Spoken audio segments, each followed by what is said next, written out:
എന്താ ഈ നൈമിഷാരണ്യം എന്ന് പറയുന്ന സ്ഥലം എന്താ? ഇന്നും ഭാരതത്തിലുള്ളൊരു സ്ഥലമാണ് കേട്ടോ.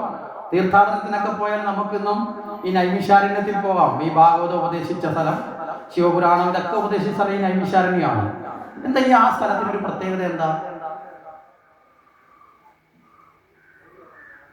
നമ്മുടെ ജീവിതവുമായിട്ട് ഈ സ്ഥലത്തിന് എന്തെങ്കിലും ബന്ധമുണ്ടോ?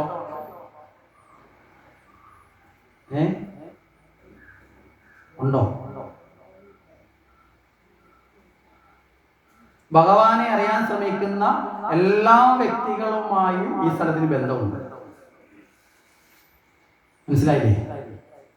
ഇവിടെ നൈമിഷാരണ്യം എന്ന് പറയുന്നത് ഒരിക്കൽ ഋഷീശ്വരന്മാരെല്ലാവരും കൂടി ബ്രഹ്മദേവനെ കാണാൻ പോയി.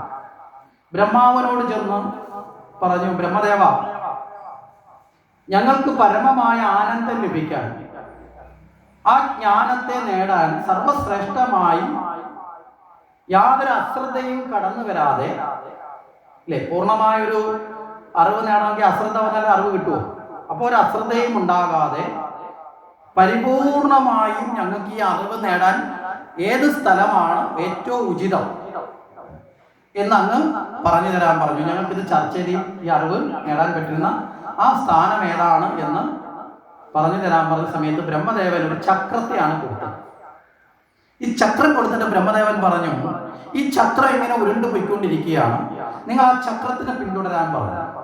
ഈ ചക്രം എവിടെയാണോ നിശ്ചലമാകുന്നത്, എവിടെയാണോ ഇത് തകർന്ന് ഭൂമിയിൽ പതിക്കുന്നത്, നിശ്ചലമാകുന്നത്, ആ സ്ഥലമാണ് നിങ്ങൾ എന്ത് ചെയ്യേണ്ടത്? ഈ ജ്ഞാന സമ്പാദനത്തിന് വേണ്ടി തിരഞ്ഞെടുക്കേണ്ടത്. ഇങ്ങനെ ഈ ഋഷീശ്വരന്മാരും ദേവന്മാരും എല്ലാം ഈ ചക്രത്തിന് പുറകിൽ പോയി. ഈ ചക്രം ഇങ്ങനെ ഉരുണ്ട് ഇതിങ്ങനെ സഞ്ചരിച്ച് കുറേ സഞ്ചരിച്ചതിന് ശേഷം ഈ ചക്രം പെട്ടെന്ന് നിശ്ചലമായി നിലത്തേക്ക് പതിച്ചു. ഈ സ്ഥലമാണ് നൈമിഷാരണ്യം എന്ന് പറയപ്പെടുന്നതെന്നാണ് കഥയിലൂടെ പറയപ്പെടുന്നത്. ഇവിടെ ഈ ബ്രഹ്മദേവൻ കൊടുത്ത ചക്രം എന്താണെന്ന് ചോദിച്ചാൽ മനസ്സാണ്. മനസ്സെന്ന് പറയുന്നത് എപ്പോഴും സഞ്ചരിച്ചു കൊണ്ടിരിക്കുന്ന ഒന്നല്ലേ? ആണോ അല്ലേ? ഇപ്പൊ നിങ്ങൾ ഭാഗവതം കേൾക്കാൻ വേണ്ടിയിട്ടാണ് വീട്ടിൽ നിന്ന് ഇവിടം വരെ വന്നതില്ലേ? ഇവിടം വരെ വന്നതിൻ്റെ ഇടയ്ക്ക് നിങ്ങളുടെ മനസ്സ് ഇങ്ങോട്ടേക്ക് മാത്രമാണോ സഞ്ചരിച്ചത്? ആണോ? ചിലർ രാവിലെ 10 മണിക്ക് യജ്ഞം കേൾക്കാനായിട്ട് ഇറങ്ങും വീട്ടിൽ നിന്ന്. പക്ഷെ യജ്ഞശാലയിൽ എത്തുമ്പോൾ 12:30 മണിയാവും. എന്താ കാരണം? വന്ന വഴിയിൽ ഇടയ്ക്കിടയ്ക്ക് ആരെങ്കിലും ഒക്കെ കണ്ടപ്പോൾ മനസ്സ് അവരെ കൂടെ പോയി, അവിടെ നിന്ന് കഥ കേട്ടു, അപ്പുറത്തൂടെ പോയ എണ്ണ തടഞ്ഞു നിർത്തി കഥ പറഞ്ഞു, ഇനി കേട്ട കഥ 10 പേരോട് പറഞ്ഞു, ഇല്ലേ? ശരിയല്ലേ? ആണോ അല്ലേ? ഇങ്ങനെയൊക്കെ സംഭവിക്കാറില്ലേ? ഇനി ആരും നമ്മളെ തടഞ്ഞു നിർത്തിയില്ലെങ്കിൽ പോലും നമ്മൾ വരുന്ന വഴിക്ക് നമ്മുടെ മനസ്സ് പലതിലേക്ക് പോവില്ലേ? മനസ്സ് സഞ്ചരിച്ചുകൊണ്ടേയിരിക്കുക. നമ്മുടെ വീട്ടിലെ ചാനലുകൾ നിയന്ത്രിക്കാൻ നമുക്കൊരു റിമോട്ടുണ്ട്, അല്ലേ? TV-യുടെ ചാനൽ നിയന്ത്രിക്കാൻ നമുക്ക് റിമോട്ടുണ്ട്. പക്ഷെ മനസ്സിനെ നിയന്ത്രിക്കാൻ നമുക്ക് എന്തെങ്കിലും സാധനം ഉണ്ടോ കയ്യിൽ? ഉണ്ടോ? നമ്മളിപ്പോ ഇവിടെ ഇരുന്നുകൊണ്ട് തന്നെ എത്ര ദൂരത്ത് വേണമെങ്കിലും യാത്ര ചെയ്യാൻ ആർക്കും സാധിക്കും. ഇപ്പൊ ഞാൻ ഇവിടെ നിന്നുകൊണ്ട് കൊട്ടാരക്കര ഉണ്ണിയപ്പോ എന്നൊന്ന് പറഞ്ഞാൽ നിങ്ങൾ ഗണപതി ഭഗവാനെ കാണത്തില്ലേ? ഇപ്പോൾ കാണത്തില്ലേ? അവിടെ ഒക്കെ പോയി കറങ്ങി അന്നേരമാണ് തിരിച്ചു വന്ന വഴിക്ക് കൂടെ പഠിച്ച ആളിനെ വഴി വെച്ച് കണ്ടു. ഇതെല്ലാം കണ്ടിട്ടാണ് തിരിച്ചു വരുന്നത്. അപ്പം മനസ്സെപ്പോഴും ഇങ്ങനെ ചക്രം പോലെ ചലിച്ചുകൊണ്ടേയിരിക്കുന്ന ഒന്നാണ്, സഞ്ചരിച്ചുകൊണ്ടേയിരിക്കുന്നതാണ്. ഈ സഞ്ചാരം നിർത്തി എവിടെയാണോ പൂർണ്ണമായും മനസ്സ് നിശ്ചലമാകുന്നത്, ആ നിശ്ചലമാകുന്ന അവസ്ഥയിലാണ് ശരിയായ ജ്ഞാനം ഉള്ളിലേക്ക് പ്രവേശിക്കുക. മനസ്സിലാവുന്നുണ്ടോ? മനസ്സിനെ സഞ്ചരിപ്പിച്ചുകൊണ്ട് ഒരിക്കലും നമുക്ക് ഏകാഗ്രബോധം ഉണ്ടാവുകയില്ല. ഏകാഗ്രബോധമില്ലാതെ പരമമായി ജ്ഞാനം നേടാൻ പറ്റുമോ? അതുകൊണ്ടാണ് ഈശ്വര ചിന്തയിൽ മനോനിയന്ത്രണം വേണം എന്ന് പറയുന്നത്. മനസ്സിനെ നിയന്ത്രിക്കാനുള്ള ഒരു സ്ഥിര സംവിധാനം നമ്മുടെ ആചാര്യന്മാരെ നമ്മുടെ ജീവിതത്തിൽ ചെയ്തു തന്നിട്ടുണ്ട്. ഏതാണെന്നറിയാവോ? എല്ലാ ദിവസവും പരിശീലിക്കാൻ വേണ്ടി ഒരു പരിശീലന പദ്ധതി മനോനിയന്ത്രണത്തിന് വേണ്ടി നമ്മുടെ ആചാര്യന്മാർ ചെയ്തിട്ടുണ്ട്. ഏതാണെന്നറിയോ?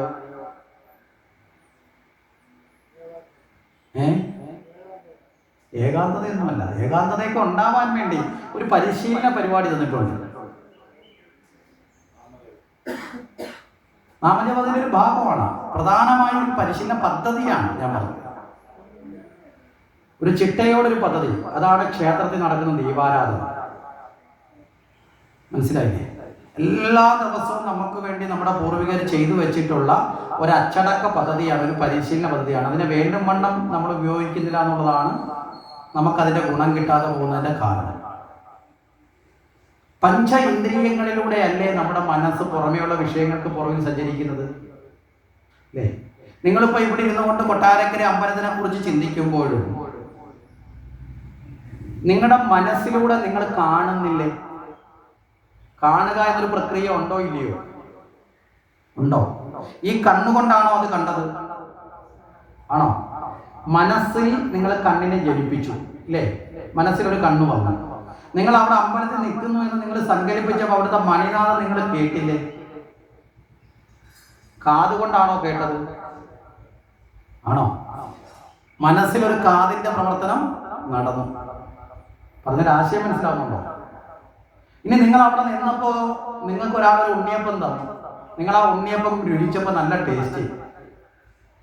നിങ്ങൾ നാവ് കൊണ്ടാണോ ടേസ്റ്റിനെ അറിഞ്ഞത്? മനസ്സിനകത്തൂടെയാണ് അല്ലേ? പറഞ്ഞതിന്റെ അർത്ഥം മനസ്സിലാവുന്നുണ്ടോ? ഇനി അവിടെ നല്ല ചന്ദനത്തിരിയുടെയും പൂമാലയുടെ ഒക്കെ നല്ല സുഗന്ധം, നിങ്ങളുടെ മനസ്സിനുള്ളിൽ ഒരു മൂക്കിന്റെ പ്രവർത്തനം വന്നില്ലേ?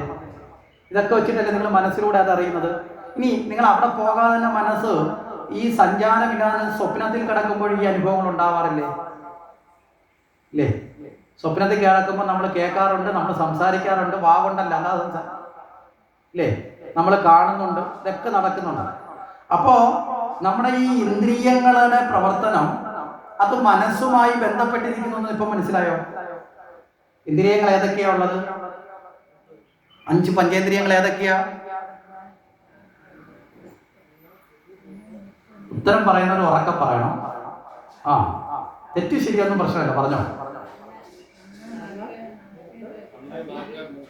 ആ, കണ്ണ്, നാക്ക്, മൂക്ക്, തൊക്ക്, ചെവി. ശരി. അപ്പൊ ഈ പഞ്ച ഇന്ദ്രിയങ്ങളിലൂടെയാണ് ബാഹ്യ വിഷയത്തെ നമ്മൾ കാണുന്നത് അല്ലേ? നിങ്ങളിപ്പോ എന്നെ കാണുന്നത്, ഞാൻ നിങ്ങളെ കാണുന്നത്, നിങ്ങൾ കേൾക്കുന്നതും ഒക്കെ ഈ ഇന്ദ്രിയങ്ങളിലൂടെയാണ്. ഈ ഇന്ദ്രിയങ്ങളുടെ പ്രവർത്തനം ഇല്ലാതെ മനസ്സിന് സ്വയമേവ ഈ ഇന്ദ്രിയങ്ങളുടെ പ്രവർത്തനത്തെ ഏറ്റെടുക്കാനുള്ള ഒരു കഴിവുകളുണ്ട്. അതുകൊണ്ടാണ് സ്വപ്നത്തിലും സങ്കല്പത്തിലും നമ്മുടെ മനസ്സിലെല്ലാം അനുഭവിക്കുന്നത്. മനസ്സിലാവുന്നുണ്ടോ? അപ്പൊ ഈ ഇന്ദ്രിയങ്ങൾ നിയന്ത്രിക്കപ്പെട്ടാൽ മാത്രമേ ഈ മനസ്സ് ഇന്ദ്രിയങ്ങളെ അടിമപ്പെടുത്തി വിധേയപ്പെടുത്തി നിർത്തിയിരിക്കുന്ന ഈ അവസ്ഥയിൽ നിന്ന് ഇന്ദ്രിയങ്ങൾ എന്ത് ചെയ്യണം? ശാന്തമാക്കി മനോനിയന്ത്രണം നടത്തി ഇന്ദ്രിയ വ്യവഹാരത്തെ മുക്തമാക്കുമ്പോഴാണ് നമ്മൾ ശാന്തിയിലേക്ക് എത്തുന്നത്, ഏകാഗ്രതയിലേക്ക് എത്തുന്നത്. ആ അവസ്ഥയിൽ എത്താനാണ് ക്ഷേത്രത്തിലെ ദീപാരാധന. എന്താ ദീപാരാധനയുടെ പ്രത്യേകത? നിങ്ങൾ ചിന്തിച്ചൊക്കെ 5 കർമ്മങ്ങൾ അവിടെ നിയന്ത്രിക്കപ്പെടും.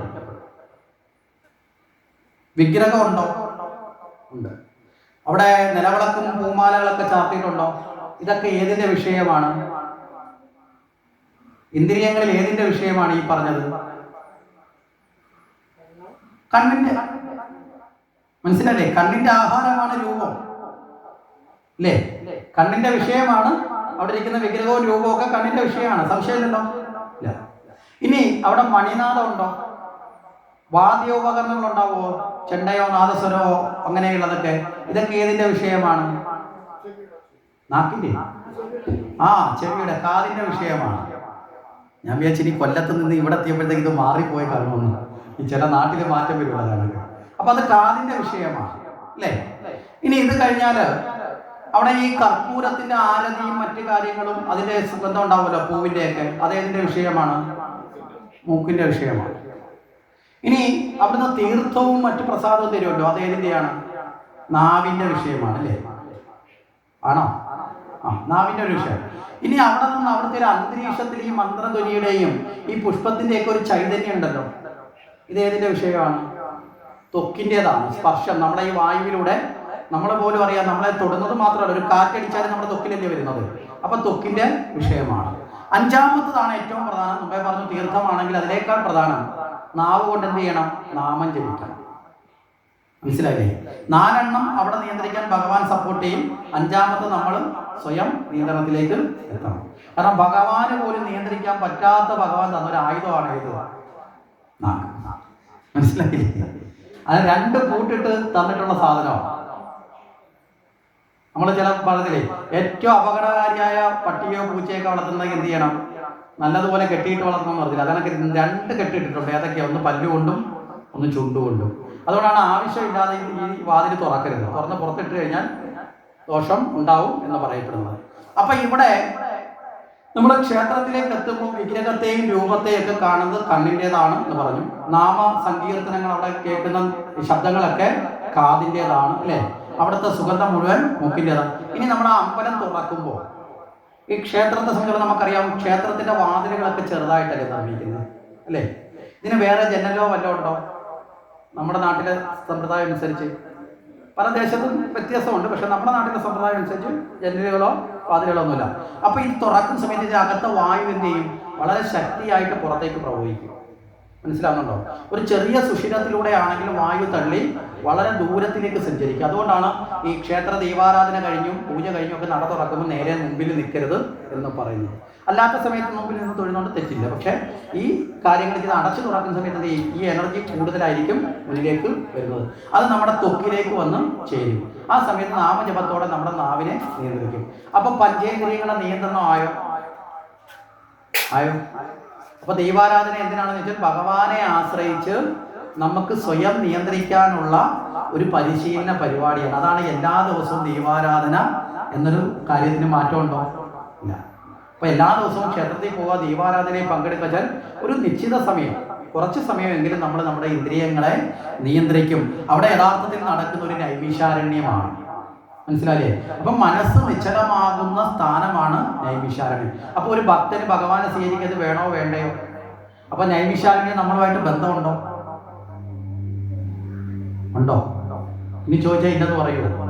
നമ്മളുമായിട്ട് ബന്ധമുണ്ട്. നമ്മുടെ മനോനിയന്ത്രണത്തിന്റെ തത്വത്തെയാണ് എന്ന് നമുക്ക് കാണാൻ സാധിക്കും.